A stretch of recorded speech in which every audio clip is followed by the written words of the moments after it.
الحمد لله الذي هدانا لهذا وما كنا لنهتدي لولا ان هدانا الله اما بعد. محترم ناظرین، السلام علیکم ورحمۃ اللہ وبرکاتہ. آج آپ حضرات کی خدمت میں بہت ہی اہم آیت بیان کی جا رہی ہے، جس کے اندر اللہ رب العزت نے زمین و آسمان کی پیدائش میں غور و فکر کرنے، ان میں جو نشانیاں ہیں اس میں تدبر کرنے کا حکم اور ترغیب دی ہے. اعوذ باللہ من الشیطان الرجیم، بسم اللہ الرحمن الرحیم. ان فی خلق السماوات والارض واختلاف اللیل والنہار لآیات لأولی الالباب الذین یذکرون اللہ قیاما وقعودا وعلی جنوبہم ویتفکرون فی خلق السماوات والارض ربنا ما خلقت هذا باطلا سبحانک فقنا عذاب النار. بلا شبہ آسمانوں اور زمین کی پیدائش اور رات و دن کی گردش میں عقل رکھنے والوں کے لیے بڑی نشانیاں موجود ہیں. جو کھڑے اور بیٹھے اور اپنی کروٹوں پر لیٹے اللہ کا ذکر کرتے رہتے ہیں اور آسمانوں اور زمین کی پیدائش کے بارے میں غور و فکر کرتے ہیں کہ اے ہمارے رب، تو نے ان کو یوں ہی پیدا نہیں کیا، تیری ذات پاک ہے، بس تو ہمیں دوزخ کے عذاب سے بچا لے. یہ سورہ آل عمران کی آیت نمبر 190 اور آیت نمبر 191 ہے، جس کے اندر اللہ رب العالمین نے آسمانوں اور زمین کی پیدائش میں غور و فکر کرنے کی ترغیب دی ہے، کیونکہ اس کے اندر اللہ کی نشانیاں موجود ہیں. آسمان کے اندر اللہ کی نشانی یہ ہے کہ اللہ نے وداؤٹ اینی پلر اس کو کھڑا کیا ہے. اور آج کل سائنس نے ترقی کی کہ وہاں پر ہزاروں لاکھوں کروڑوں کی تعداد میں گلیکسیز ہیں، پلانٹس ہیں، سٹارز ہیں. یہ تو ہو گئی آسمان کی بات مختصر سی.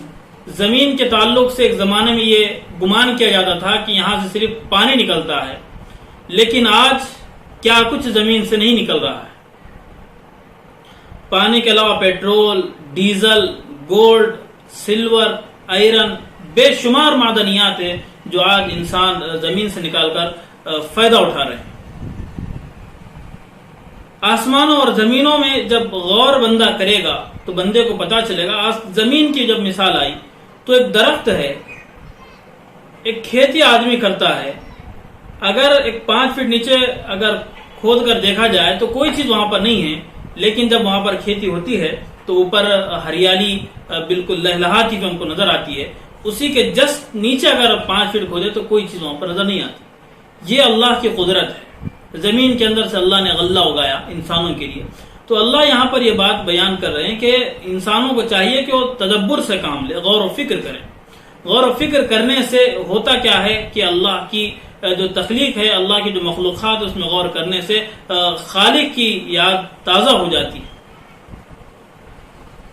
جب جو لوگ اس تعلق سے غور و فکر کرتے ہیں ان کے متعلق اللہ نے آگے یہ بات بیان فرمائی کہ جب وہ بندہ زمین و آسمان میں غور و فکر کرتا ہے، اس کی نشانیوں کو دیکھتا ہے، تو پھر بندہ کہتا ہے ربنا ما خلقت هذا باطلا، اے اللہ تو نے ان سب چیزوں کو بیکار پیدا نہیں کیا، ایک مقصد کے لیے پیدا کیا ہے.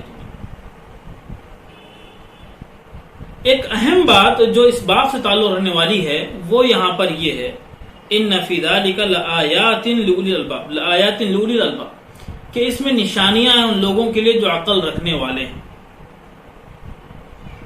اس کے نیچے اللہ نے یہ بات بیان فرمائی عقل مند کون ہے.